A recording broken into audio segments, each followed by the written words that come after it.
আল্লাহর একজন নবী হযরত আইয়ুব আলাইহিস সালাম এমন পরীক্ষার সম্মুখীন হয়েছেন। মনে রাখবেন, যে যত রবের প্রিয় হবে তার দুঃখ, কষ্ট, যন্ত্রণার লেভেলও তত বাড়তে থাকবে।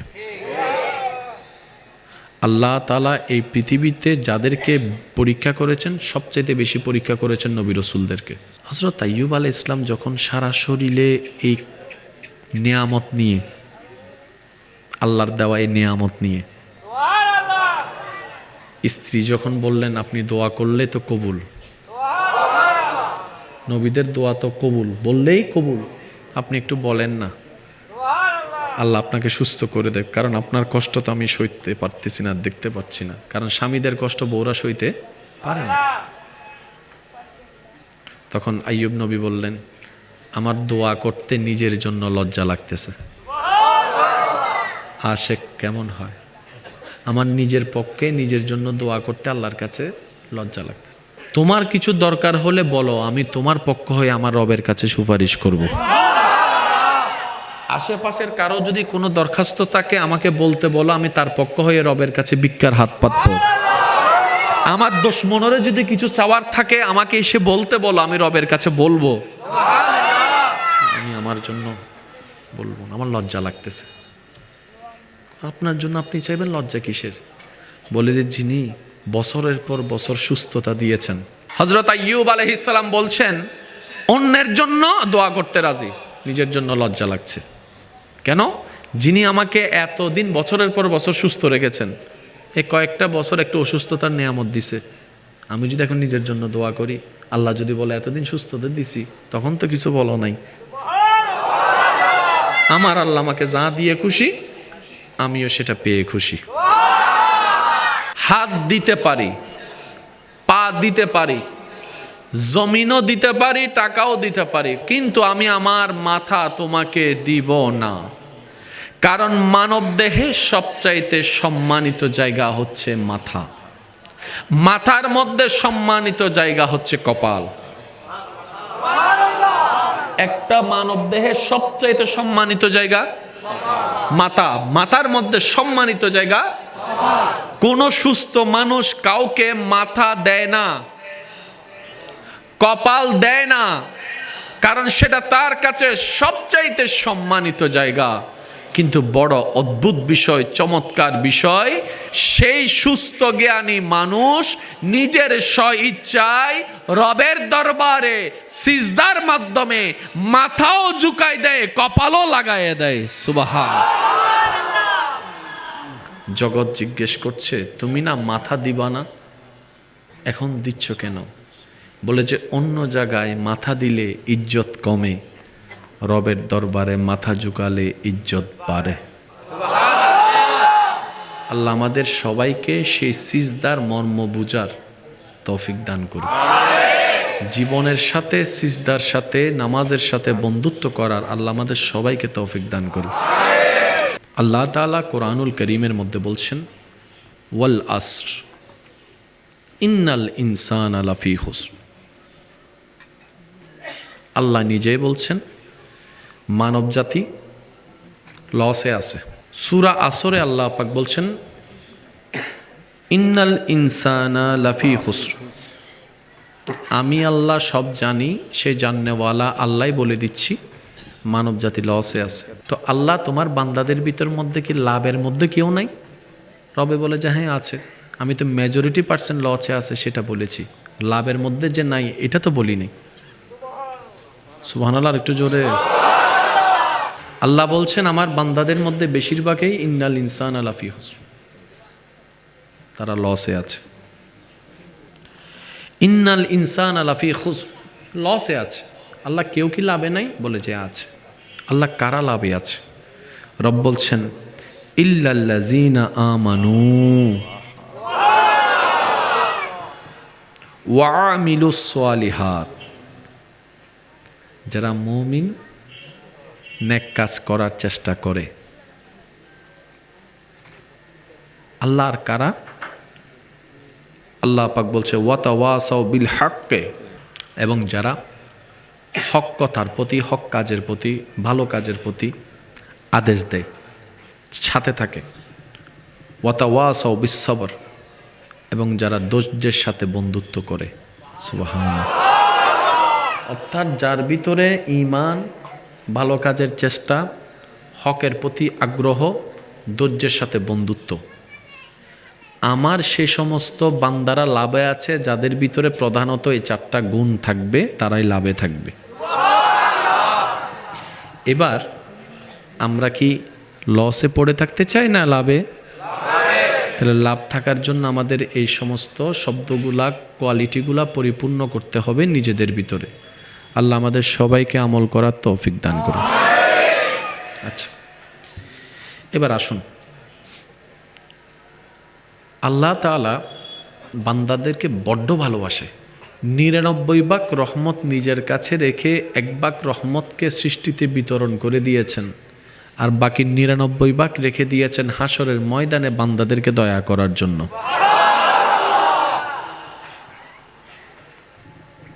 বান্দার যা দরকার, যখন দরকার, যেভাবে দরকার, প্রতি সেকেন্ডে যিনি নজর রাখেন, খেয়াল রাখেন, তিনি আমাদের রব্বুল আলামিন।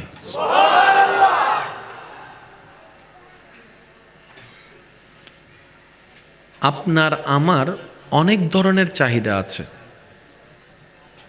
কিন্তু কিছু কিছু বিষয়কে অনেক দরকার, কিন্তু আল্লাহ আমাদের চাহিদার ভিতর দেয় নাই। যেমন পানি যে পান করেছেন, প্রস্রাব যে হতে হবে, না হলে তো শেষ জীবন। এই যে পানি থেকে প্রস্রাব হওয়া, আল্লাহ আমাদেরকে কোনো দায়িত্বই দেয় নাই, নিজের আন্ডারে দায়িত্ব রেখে দিয়েছেন। পেটের খাবারকে হজম করার দায়িত্ব আল্লাহ আমাদেরকে দেয় নাই, নিজের উপরে রেখে দিয়েছেন। এই খাবারটা যে রক্ত হওয়া, যে রক্ত দরকার, আল্লাহ নিজের দায়িত্বের উপর রেখে দিয়েছেন। মেইন কাজগুলাকে আল্লাহ নিজের কাছে রেখে দিয়েছেন। এবার আমাদের কাজের ভিতর চাকরি আছে না নাই? জোরে বলতে হবে। ব্যবসা, কিডনি পরিষ্কার করা, হজম করা, ঘুমের মধ্যে আনন্দ পাওয়া, ঘুম আনা, প্রশান্তি পাওয়া নাই। চুল উঠানো, দাড়ি বড় করানো, এগুলো আল্লাহর দায়িত্বে। হাট যে চলছে আল্লাহর দায়িত্বে। বুঝবেন জিনিসটা। একটা মানব কেন্দ্রিক জীবনে যা কিছু আছে, মেইন পার্টগুলো আল্লাহ নিজের কুদরতের আন্ডারে রেখে দিয়েছেন। ছোট্ট ছোট্ট কাজ আমাদের উপর ছেড়ে দিয়েছে। সুবহানাল্লাহ বলেন। যেমন খানা খাওয়া আমাদের কাজ, শক্তিটাও কিন্তু আল্লাহ দিচ্ছেন। ময়লা আছে না নাই দেখা আমাদের কাজ, চোখে দেখার শক্তি আল্লাহ দিয়ে দিয়েছেন। রান্না করা আমাদের কাজ, রান্না করার বুদ্ধিটা আল্লাহ দিয়ে দিয়েছেন। রান্নার জন্য চুলা দরকার, এটা আমাদের কাজ, আগুনটা আল্লাহ বানিয়ে দিয়েছেন। ক্ষুধা নিবারণের জন্য ধানের দরকার, আমরা ধান রুকেছি, ধান তুলে দিয়েছেন আল্লাহ। দেখতেছেন বিষয়টা কত সুন্দর করে আল্লাহ পাক কত সুন্দর মেজারমেন্ট করে দিয়েছেন। রব বলছে বড় বড় কাজ সবগুলো আমি খেয়াল করছি, ছোট ছোট কাজগুলো তোদের উপর ছেড়ে দিয়েছি, কিন্তু ডাইরেক্ট ছেড়ে দিই নাই, আমি সেখানেও নজর রাখতেছি।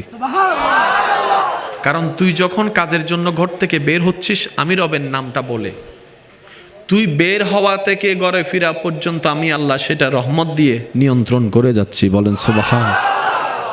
অর্থাৎ বান্দা, তোমার প্রত্যেকটা সেকেন্ড আমি রবের রহমতের বাইরে নয়।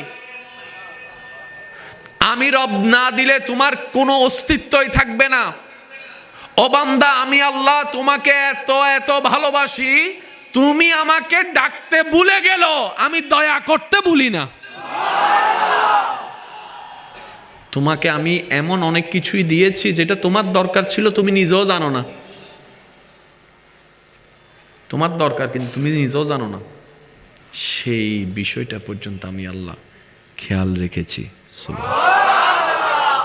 এবার আসমাউল হোসনার নামের দিকে যদি খেয়াল করে দেখেন, বড় চমৎকার বিষয় নজরে আসবে।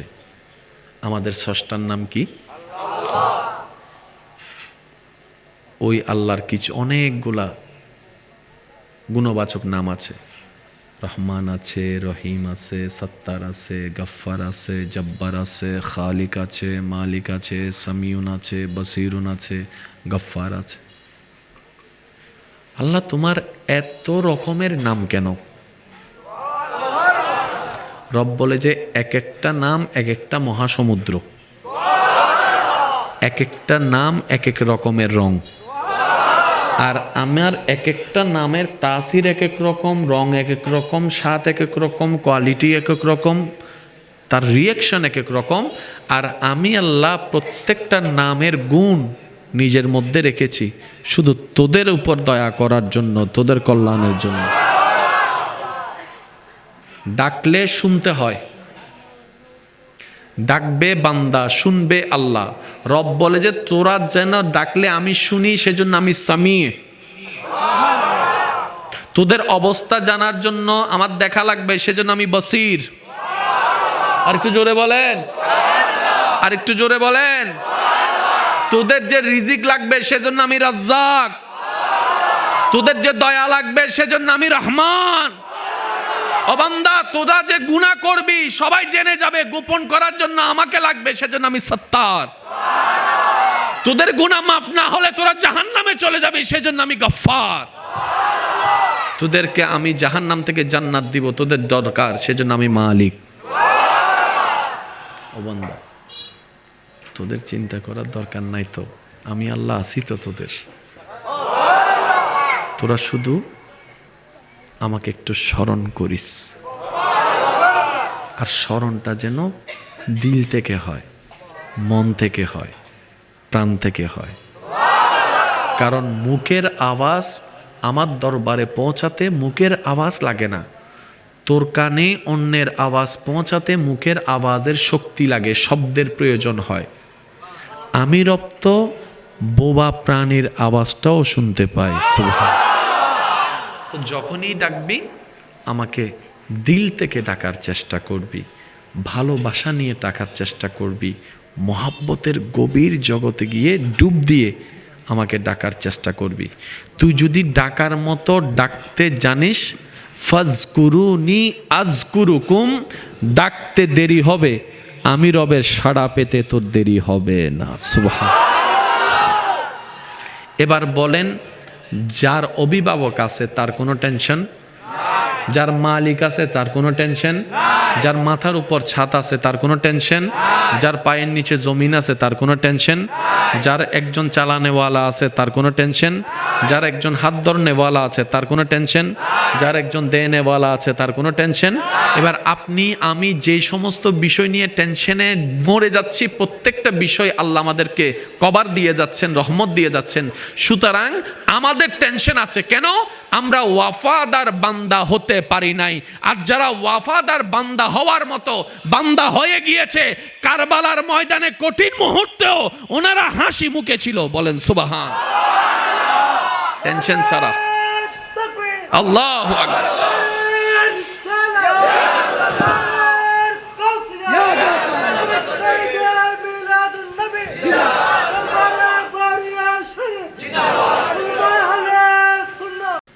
চাইলে আল্লাহ পারে যে কাউকে বানাইতে, কিন্তু বানান নাই। আল্লাহ তাআলা বলে আমি মালিক, চাইলে যে কাউকে বানাতে পারি, কিন্তু আমি যেটাই করি বানালো একটা নিয়মে বানাই। আল্লাহ পাক বলেও আমার বান্দা, আমি জান্নাতের যুবকের সর্দার বানিয়েছি যাদেরকে, ওনাদের মধ্যে হোসাইনকে দেখ না। কাকে আমি জান্নাতের যুবকের সর্দার বানিয়েছি? কাকে আমি আল্লাহ জান্নাতের যুবকের সর্দার বানিয়েছি? তোরা দেখ। কারবালার কঠিন ময়দানে শত্রু চতুর্দিকে ঘেরা, তারপর আমি রবের দরবারে হাসি মুখে শুকরিয়া করেছে ইমাম হুসাইন। পানির তৃষ্ণায় বুক ফেটে যাচ্ছে, নীল ফুরাত নদী বন্ধ, তারপর আফসোস করে নাই, আপত্তি করে নাই, আমি রবের দরবারে শুকরিয়াই। পরীক্ষা নিতে নিতে, কষ্ট দিতে দিতে, সর্বোচ্চ কষ্টের মধ্যে অন্যতম কষ্ট বাবার কোলে সন্তানের। যারা সন্তানের বাবা হয়েছেন, মা হয়েছেন, তারা কথাটার গুরুত্ব বুঝতে পারবেন। বাবার কোলে, মার কোলে সন্তানের, এর চাইতে ভয়ঙ্কর দৃশ্য আর হতে পারে না। ইমাম হুসাইনের কোলে সন্তান, নিতর দেহ। আজকে সেই আলী আসগরের কোনো কান্নার আওয়াজ নাই, চোখ মিটিমিটি করে না, কোনো নড়াচড়া নেই, নিতর দেহ। ইমাম আলী মাকাম ইমাম হুসাইন তখনও রবের দরবারে শুকরিয়ার বলি নিয়ে ব্যস্ত। কোনো আপত্তি নাই, কোনো নারাজি নাই, কোনো কিছু নাই, শুধু সবর আছে, শুকর আছে, সবর আছে, শুকর আছে। ধৈর্যের প্রমাণ দিতে দিতে দিতে দিতে দিতে দিতে হাজার কষ্টকে আপন করে নিতে নিতে নিতে নিতে বিশ্ববাসীকে প্রমাণ করে দিল, তোমরা যখন চাকরি ব্যবসার বিভিন্ন অজুহাতে নামাজকে বাদ দিচ্ছ, আমি হোসাইনকে দেখো হাজার তীরের আঘাতের মধ্যেও নামাজের মাধ্যমে রবের দরবারে সিজদায় মাথা ঝুঁকিয়ে দিয়ে প্রমাণ করে দিলাম, আল্লাহ তুমি আমাকে যেভাবে রেখে খুশি, আমি হোসাইন সেভাবে থেকে খুশি। আল্লাহ পাক বলে যে আমি যাকে যুবকের সর্দার বানিয়েছি জান্নাতের, দেখো ওনার কোয়ালিটি দেখো, ধৈর্য কারে বলে, শুকরিয়া কাকে বলে, সহ্য কাকে বলে। ওয়াতাওয়াসাউ বিস-সবর।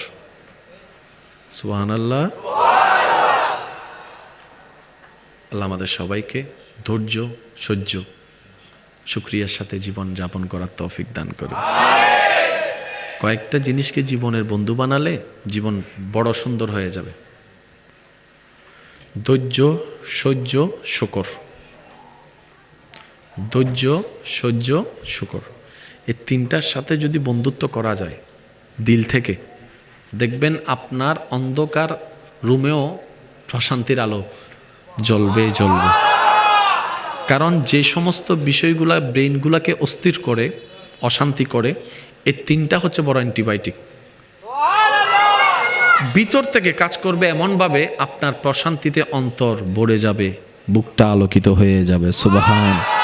তখন আপনার শান্তির জন্য, প্রশান্তির জন্য, সুখের জন্য ভিক্ষুকের মতো অন্যের কাছে হাত পাততে হবে না। স্ত্রী হয়ে স্বামীর দিকে তাকায় থাকতে হবে না, স্বামী হয়ে স্ত্রীর দিকে তাকায় থাকতে হবে না। বন্ধু হয়ে বন্ধুর কাছে ভিক্ষা চাইতে হবে না যে তুই কথা বললে আমার ভালো লাগে, তুই না বললে আমার অস্থির হয়ে যায়, ওই সুখ খোঁজা লাগবে না। তখন আপনার রবই আপনার অন্তরে শান্তির ব্যবস্থা করে দিবেন। বলেন সুবহান।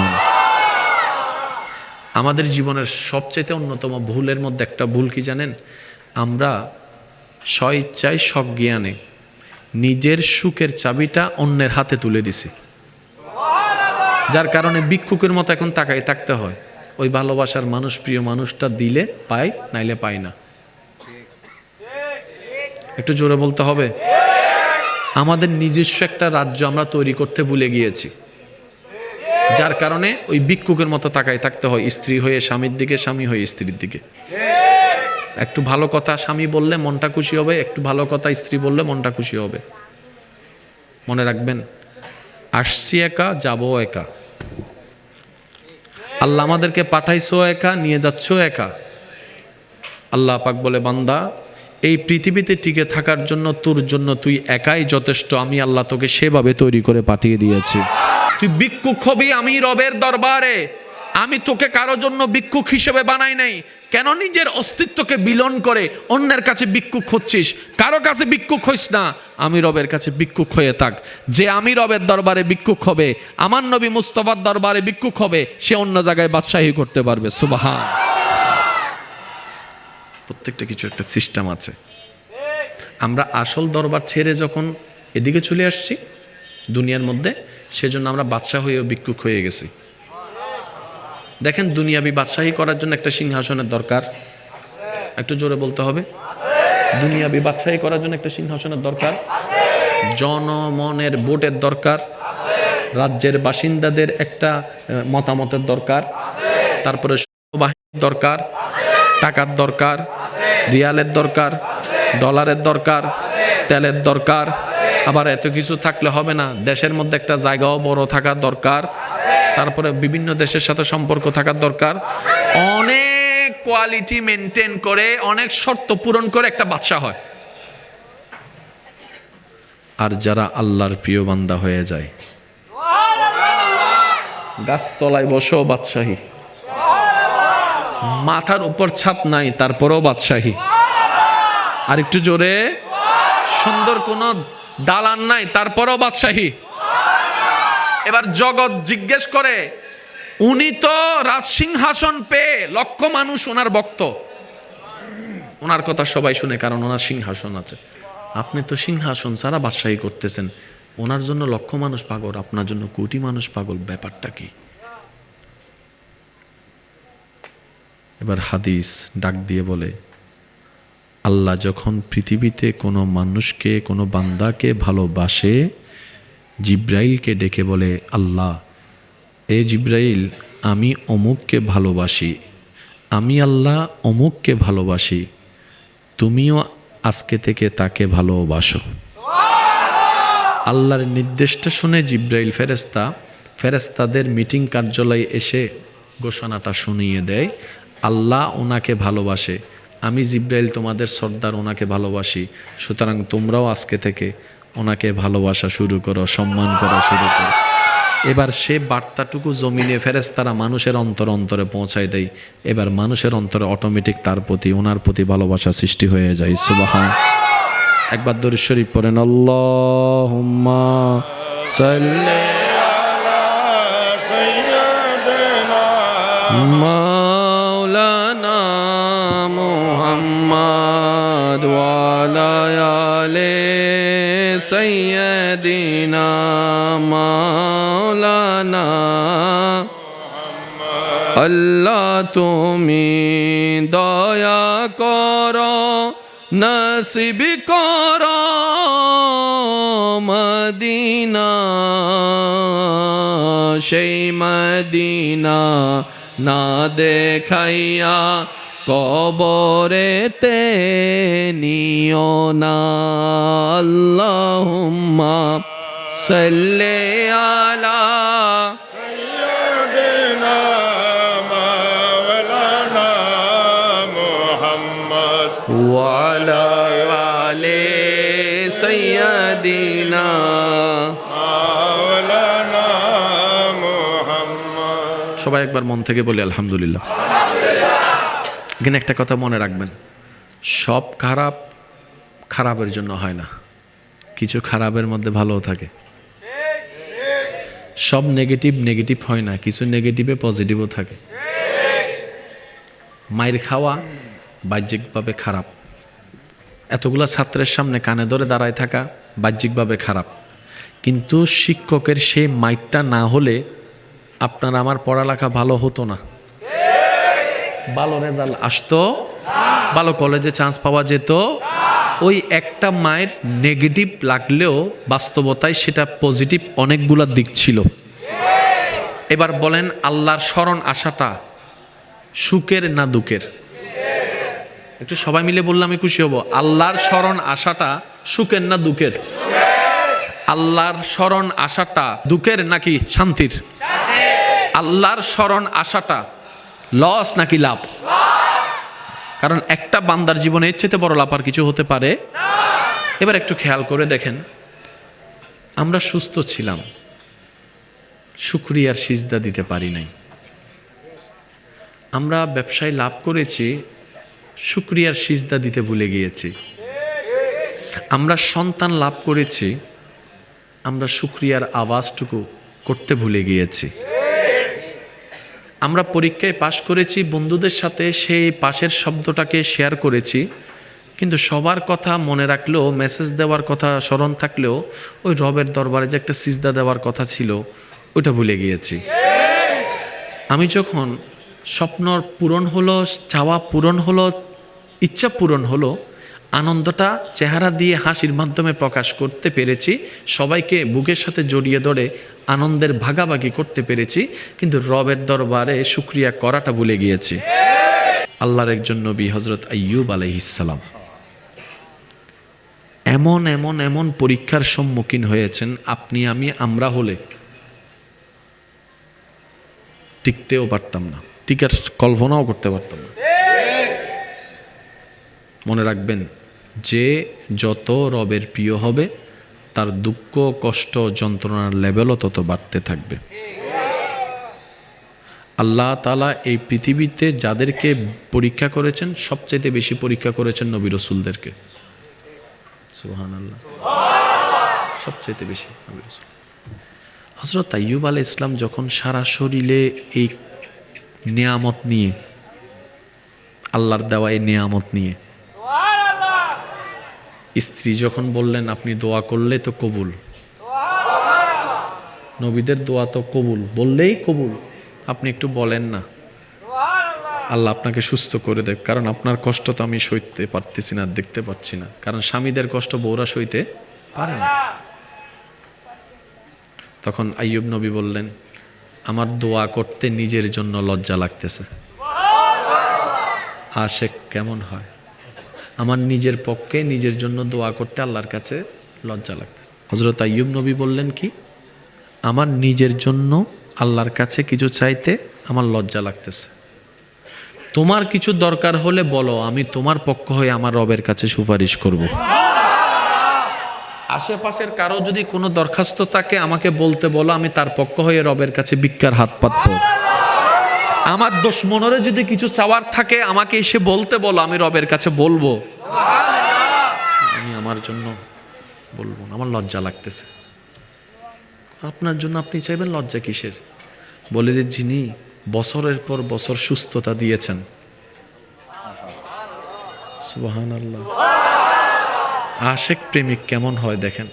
হযরত আইয়ুব আলাইহিস সালাম বলছেন অন্যের জন্য দোয়া করতে রাজি, নিজের জন্য লজ্জা লাগছে। কেন? যিনি আমাকে এতদিন বছরের পর বছর সুস্থ রেখেছেন, এই কয়েকটা বছর একটু অসুস্থতার নিয়ামত দিছে, আমি যদি এখন নিজের জন্য দোয়া করি, আল্লাহ যদি বলে এতদিন সুস্থতা দিছি, তখন তো কিছু বলো নাই।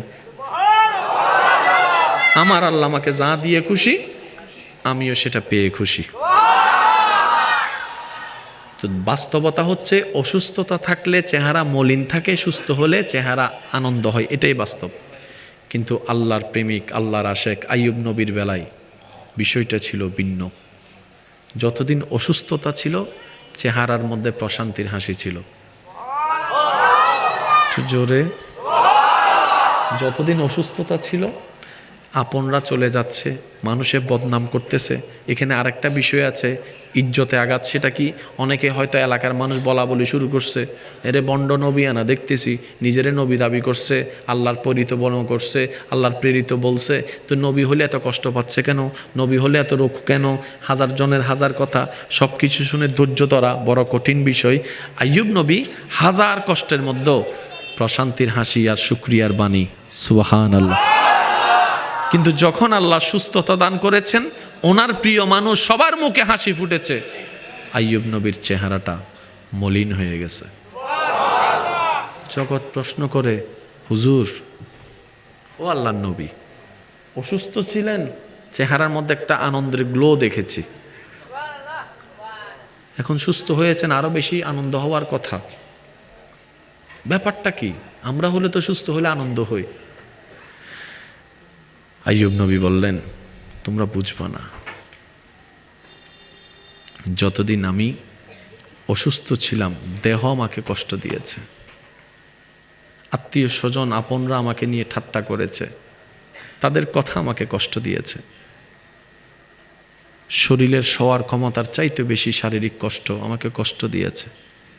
কিন্তু রাত যখন গভীর হতো আমার মওলা আমাকে একবার নাম ধরে ডাক দিত, সুবহান। ও যতদিন অসুস্থ ছিলাম আমি ওই রহমতের ডাক শুনতে পেয়েছি, সুস্থ হওয়ার পর থেকে সেই ডাক আর শুনি না। সেজন্য আমার মনটাও পেরেশান হয়ে আছে। মনে রাখবেন, সাধারণ বান্দা আর আশেক বান্দা আসমান জমিনের পার্থক্য। সাধারণ বান্দাদের চিন্তাধারা, আশেক বান্দাদের চিন্তাধারা, আসমান জমিন পার্থক্য।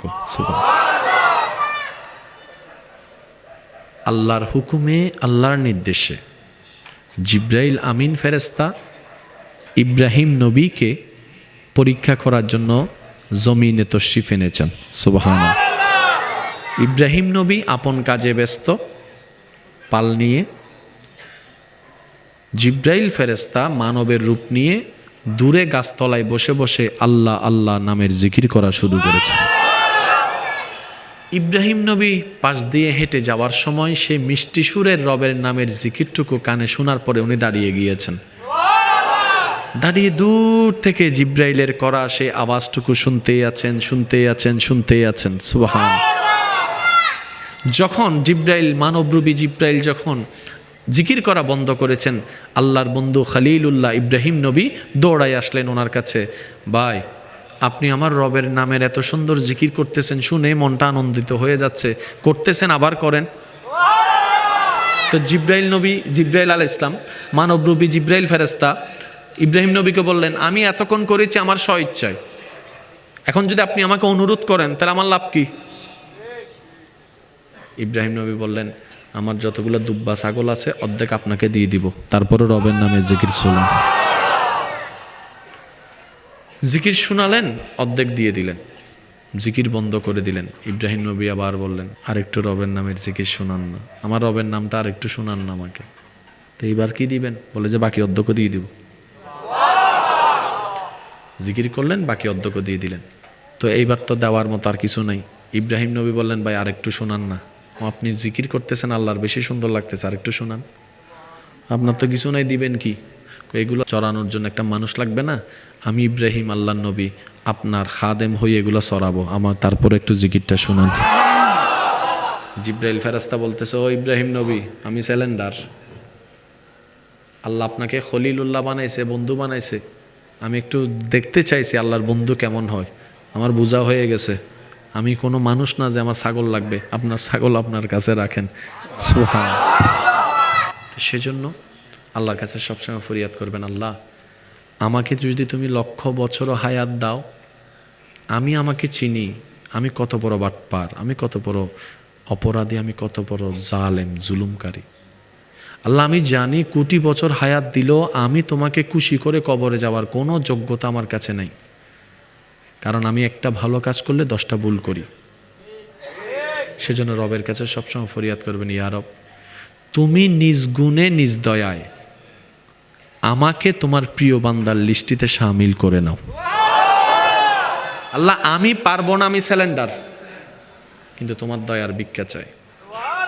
তুমি আমাকে যদি একবার বলো যে এটা আমার প্রিয় বান্দা, সেখানে আর যোগ্যতার দরকার নাই, রব বলবে কুন ফায়া কুন, হয়ে যাবে। সুবহান।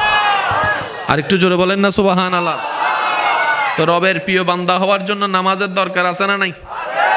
রোজার দরকার, মা বাবার সেবার দরকার, বড়দের সম্মানের দরকার, ছোটদের স্নেহ করার দরকার, যৌতুক নেওয়ার দরকার,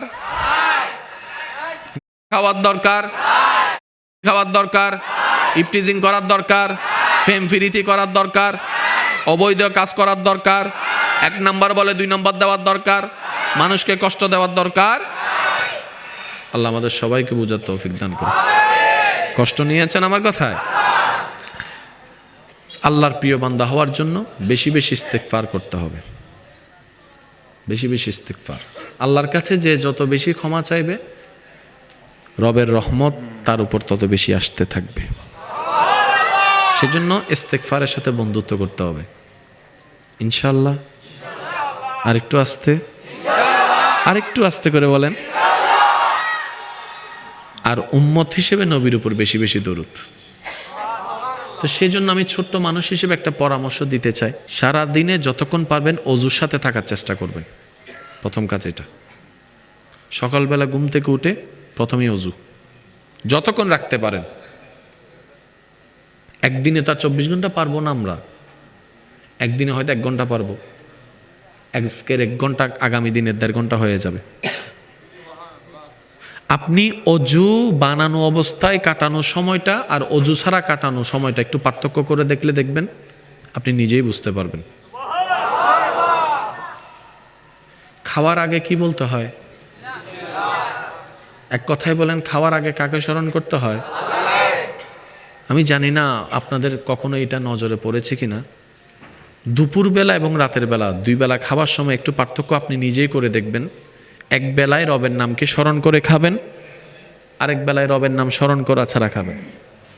আপনি নিজেই বুঝতে পারবেন যে রবের নাম স্মরণ করে খাওয়ার ফিলিংস আর রবের নাম ভুলে গিয়ে খাওয়ার ফিলিংস আপনি নিজেই পার্থক্য করতে পারবেন।